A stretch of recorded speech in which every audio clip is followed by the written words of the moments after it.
तो आपको मैं इसके बहुत सारे इलस्ट्रेशन दिखाता हूं, आप लोग मुझे बताओगे कौन सा सेक्शन लगेगा। कर सकते हैं? आप लोग नोट लिख रहे हो, पता है ना? कल हम लोग ने नोट लिखे थे ना, प्रिंसिपल एंड एजेंट के नोट लिखे थे। आज हम किसके नोट लिखेंगे? इंपोर्ट ऑफ सर्विस के लिखेंगे। तो लिखो, वो एक नोट लिखो और लिखो। कल आपने नोट 1 लिखा था क्या? क्या लिखा था? पैरा 3 का ही ना, लेकिन पैरा 3 का नोट लिखा था ना, नोट 1, उसको नोट 1 नाम दो। हाँ, तो वो सिचुएशन 1 2 जो लिखा है ना, उसका हेडिंग बता रहा हूं। जहां पे तुमने पैरा 3 लिखा है ना, पैरा 3 तो हमने मेन चार्ट में लिखा है, पैरा 3 को एक्सप्लेन करने के लिए नोट 1 लिखा आप लोगों ने। यहां तक क्लियर है? हाँ, अभी आज क्या लिखेंगे? नोट 2। नोट 2 जो है वो पैरा 4 का है, import of service.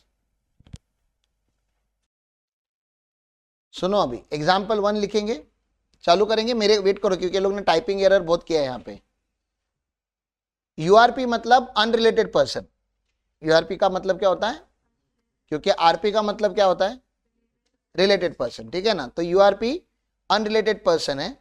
Unrelated person से क्या हो रहा है? इंडिया में इंपोर्ट ऑफ सर्विस हो रहा है। दिख रहा है ना, ये एरो नीचे से गया, मैं आपको ऐसे बता रहा हूं। इंपोर्ट ऑफ सर्विस हो रहा है, दिख रहा है आपको यहाँ पे?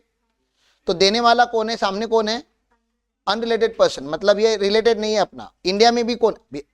फॉरेन में अनरिलेटेड है, तो इंडिया में भी कौन होगा? रिलेटेड होंगे, तो दोनों रिलेटेड होंगे ना। मतलब मैं आपका भाई है तो आप मेरी बहन है, ऐसा समझ रहे हैं ना? मैं आपका कोई नहीं तो आप भी तो मेरे कोई नहीं हो। तो अनरिलेटेड टू अनरिलेटेड ऐसा जाता है। तो अनरिलेटेड पर्सन तो अनरिलेटेड पर्सन, लेकिन यहाँ पे कंसिडरेशन भी है और बिजनेस भी है। मतलब ये जो पार्टी इंडिया में है उसको फॉरेन में क्या करने वाला है? पैसे भी देने वाला है, और ये जो सर्विस इंडिया में ली गई है वो पर्सनल सर्विस नहीं है, वो बिजनेस की सर्विस है। कौन सा सेक्शन लगेगा? 7(1)(b) लगेगा। क्यों लगेगा? इंपॉर्टेंट क्या है? कंसिडरेशन। बिजनेस है वो इंपॉर्टेंट नहीं है, इंपोर्ट ऑफ सर्विस है वो तो ठीक है, अनरिलेटेड रिलेटेड है, उससे लेना देना नहीं है। तो ये कौन से सेक्शन में सप्लाई बन गया? 7(1)(b) के अंदर सप्लाई बन गया। इसके ऊपर रिवर्स चार्ज मैकेनिज्म लगेगा, और इसके ऊपर क्या चार्ज होगा? आईजीएसटी। और जितना भी ये आईजीएसटी भरेगा यहाँ पे अनरिलेटेड, उतने का वो क्या कर लेगा? आईटीसी भी ले लेगा। क्लियर है? पहला वाला एग्जांपल लिख लो। तो इसमें आपने सिंपल सा क्या याद रखा? इंपोर्ट ऑफ सर्विस है प्लस कंसिडरेशन है, तो 7(1) भी लग गया। मेन तो वही है। चलो आगे, सेकेंड एग्जांपल। फॉरेन में अनरिलेटेड पर्सन है, इंपोर्ट ऑफ सर्विस हो रहा है, इंडिया में भी अनरिलेटेड पर्सन है, कंसिडरेशन है not in the course of business, मतलब पर्सनल सर्विस है। पर्सनल सर्विस है, समझ में आ रहा है? मेरा कोई फ्रेंड है बहुत अच्छा, अंजेश ही समझ लो, अंजेश दुबई में। अंजेश से मैंने क्या लिया? इंडिया में कुछ सर्विस ली, कंसल्टेंसी ली, समझ में आ रहा है? पर्सनल लेवल पे ली, लेकिन अंजेश ने मेरे को कंसिडरेशन चार्ज किया, आई पेड हिम, तो सर्विस बन गया। नहीं सर, लेकिन बिजनेस नहीं है। तो वहां पे 7(1)(b) में क्लियरली लिखा है ना, वेदर और नॉट इन द कोर्स और फर्दरेंस ऑफ बिजनेस। तो नहीं है बिजनेस, तो बिजनेस होगा तभी भी 7(1)(b) लगेगा, बिजनेस नहीं होगा तभी भी 7(1)(b। बिजनेस नहीं तो पर्सनल है, ठीक है? तो यहां पे भी क्या लगेगा? आरसीएम लगेगा, आईजीएसटी भरेंगे, लेकिन क्या इसका आईटीसी मिलेगा? ये ऊपर वाले का तो आईटीसी मिलेगा। अरे ऊपर वाले का आईटीसी क्यों मिलेगा? क्योंकि वो बिजनेस एक्सपेंडिचर था। लेकिन ये नीचे वाले का आईटीसी मिलेगा क्या? नहीं मिलेगा। क्यों नहीं मिलेगा? ये पर्सनल है। वो तो आगे जाके गवर्नमेंट ने एग्जाम भी किया बहुत सारा पर्सनल सर्विसेज आईजीएसटी का जब लॉ पढ़ोगे तो। लेकिन मैं अभी बेसिक लॉ पढ़ा रहा हूं आपको, तो लॉ के हिसाब से ऐसा है। क्लियर है ना? पर्सनल का कभी आईटीसी नहीं मिलता।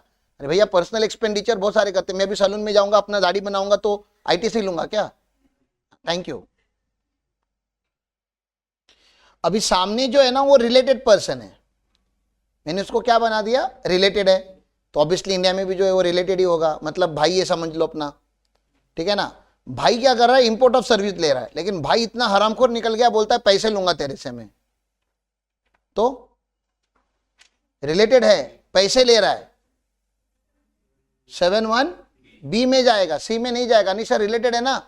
7(1)(c) में जाने का पहला 7(1)(c) में जाने का पहला कंडीशन है कि विदाउट कंसिडरेशन होना चाहिए, तो विद कंसिडरेशन है, तो सी तक जाना ही नहीं है ना, तो बी में ही कवर हो गया।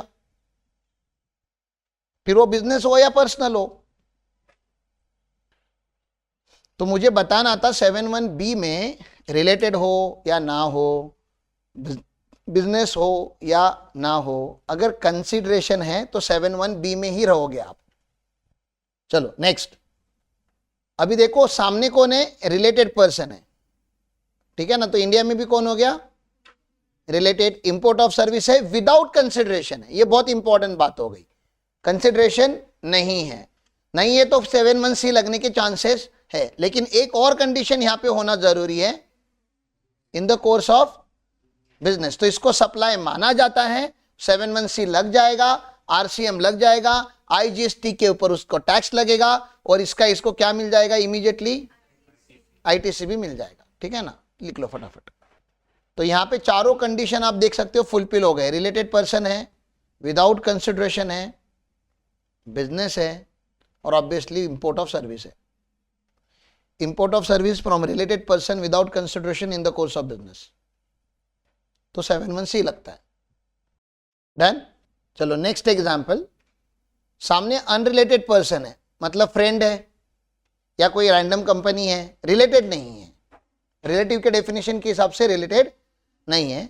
इंपोर्ट ऑफ सर्विस हुआ है, विदाउट कंसिडरेशन हुआ है, in the course of business हुआ है। लेकिन क्या 7(1) लगेगा, पहले वो सोचो, दो ही तो सेक्शन है, 7(1) लगेगा क्या, नहीं 7(1) क्यों नहीं लगेगा, विदाउट, तो क्या 7(1) लगेगा। 7(1) लगने के लिए 4 कंडीशन लगते हैं, इंपोर्ट ऑफ सर्विस है, विदाउट कंसिडरेशन है, बिजनेस है, लेकिन क्या नहीं है, रिलेटेड पार्टी नहीं है। रिलेटेड पार्टी होना चाहिए था ना, वही तो मेन था। रिलेटेड पार्टी के ऊपर कितना बताया मैंने आपको, आप लास्ट लेक्चर में भी, कि जहां रिलेटेड पार्टी वहां पे गवर्नमेंट अल्ट्रा कॉन्शियस हो जाता है कि अरे बाबा ये रिलेटेड पार्टी, इनको तो पहले अपने को देखना पड़ेगा। ठीक है ना, तो ये रिलेटेड पार्टी नहीं है करके क्या नहीं है, सप्लाई नहीं है। कौन से सेक्शन में नहीं है, 7(1) में तो नहीं है, वो तो क्लियर है, विदाउट कंसिडरेशन है। 7(1) में भी नहीं है, क्योंकि इसका रीजन क्या लिखोगे, it's not provided between related person, समझ रहा है, it is not between related person, तो it's not a supply under 7(1) para 4 of schedule 1, तो नॉट टैक्सेबल है। डन। नेक्स्ट एग्जांपल, सामने रिलेटेड पार्टी है, इंपोर्ट ऑफ सर्विस है, विदाउट कंसिडरेशन है, लेकिन सर ये पर्सनल नेचर में है, पर्सनल कंसल्टेशन लिया गया है।